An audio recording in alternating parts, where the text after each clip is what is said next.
Hello and welcome to a brand new video.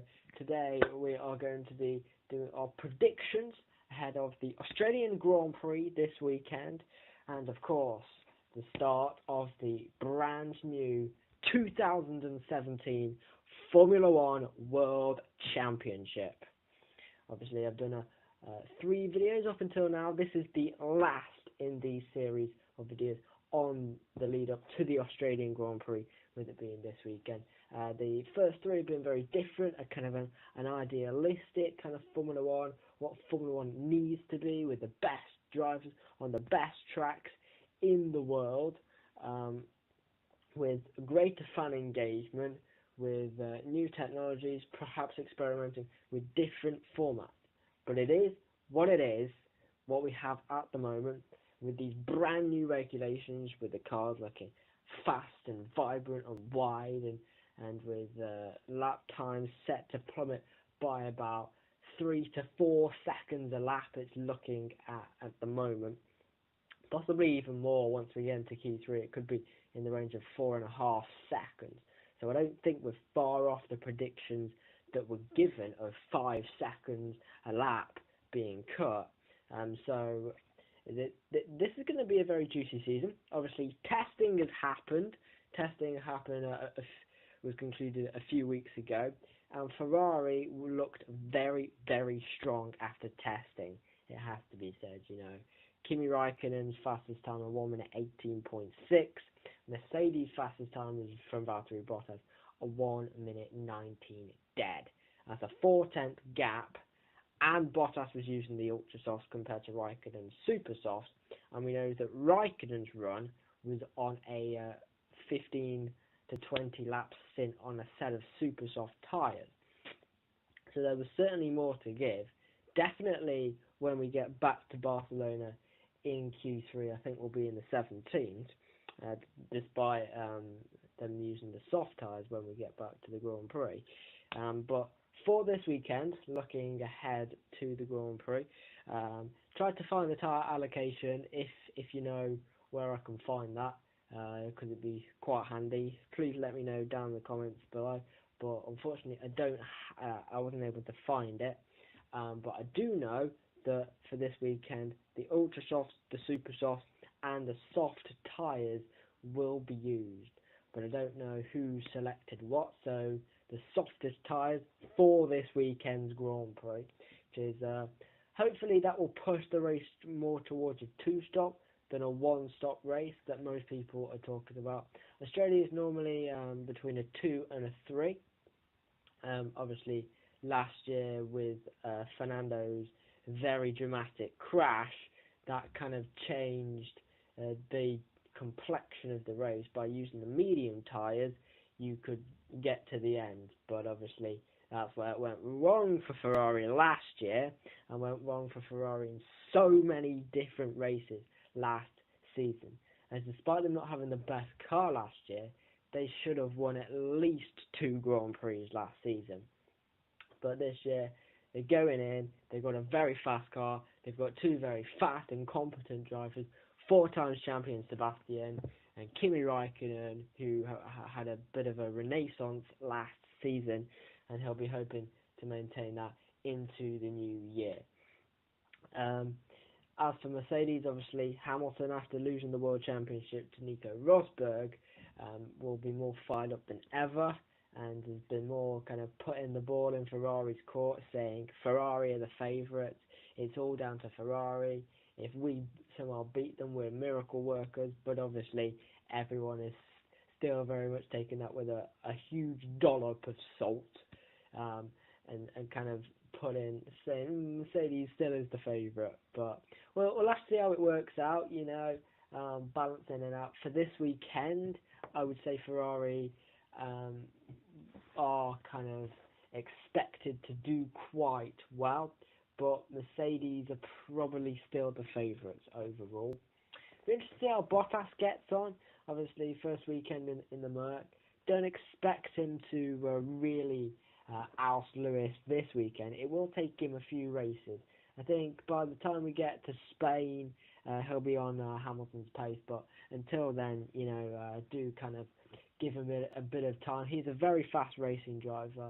He's obviously been trained by Mika Hakkinen, so someone who knows what he's doing in the context of a Formula One situation.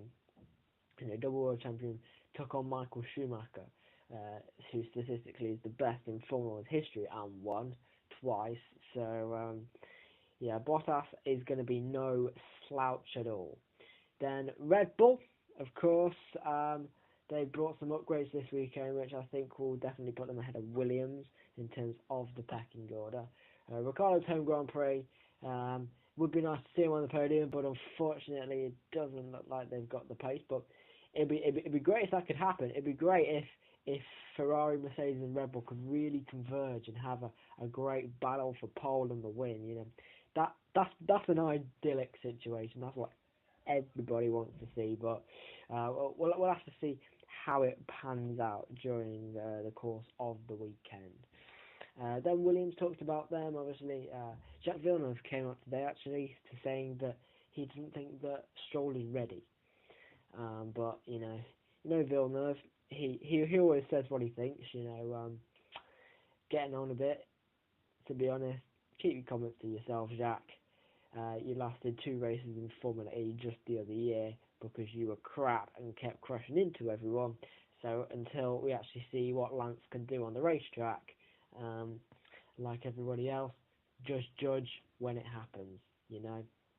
Lance completely demolished the Formula 3 Championship last season, although I do have to say that it would have been better if he had a season in GP2 compared to going straight into the big time in Formula 1. Next, Force India. Apparently their car's quite heavy, so it'd be interesting to see on a kind of a semi-street track.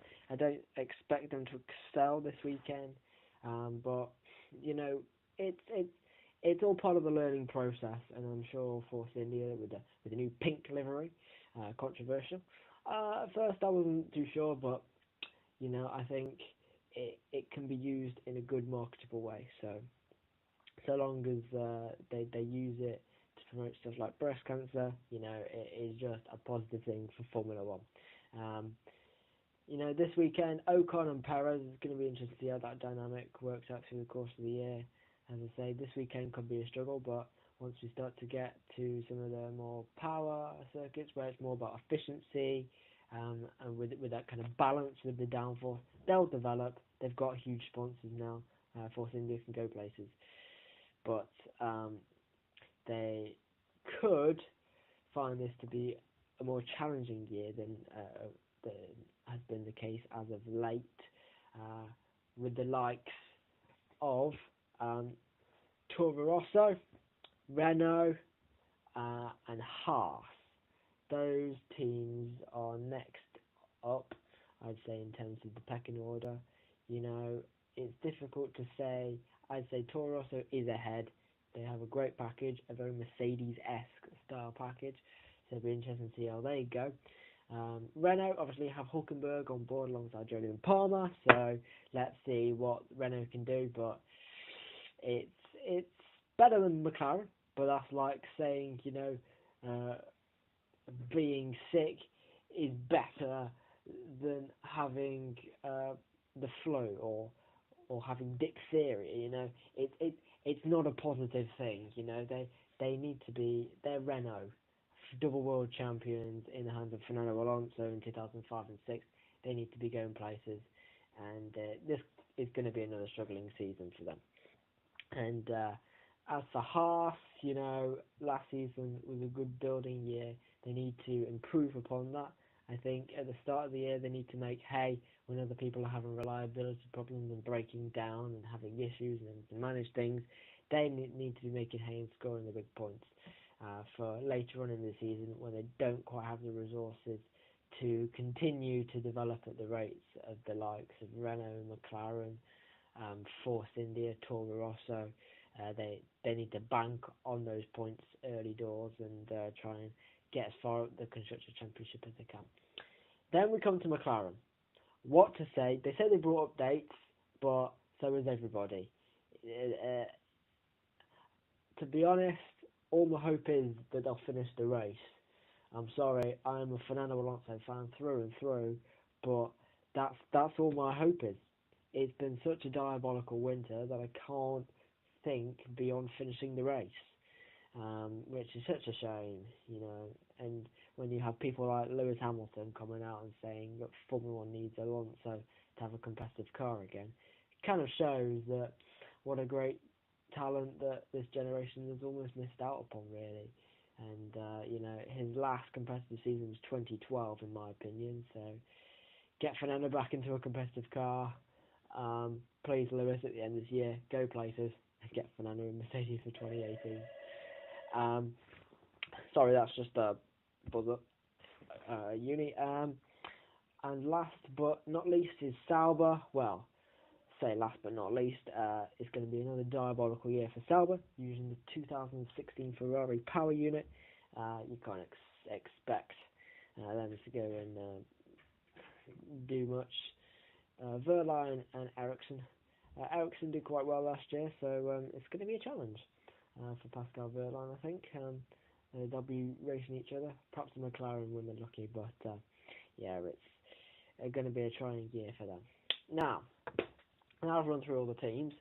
Let's start on the predictions. So, first of all, we're going to go Australia this weekend. I predict that Sebastian Vettel will take pole position and will then go on to win the race from Lewis Hamilton and Valtteri Bottas. And then at the end of the season, the World Championship, I predict that Vettel will be champion. Second place will be Hamilton, and third place will be Kimi Raikkonen. And I predict Mercedes will win the Constructors, Ferrari will be second, and Red Bull will be third. I'm hopeful for Ferrari. A Ferrari fan, once a Ferrari fan, always a Ferrari fan, and let's hope they can do something. You know, you always hope that Ferrari can pull it out the bag. This year looks the most hopeful year, dare I say it, since 2007, and we know what happened then. So, here's hoping. That's all for now. Out, by the way, this video should be equivalent on SoundCloud soon, as I had a brainwave earlier in the week while running through my essay that going on SoundCloud. Hopefully I'll be quite consistent with that, and more likely to find me on SoundCloud now than on YouTube. So please also look at my website, as I do appreciate all the support I receive. Thank you very much, and goodbye. Enjoy the race.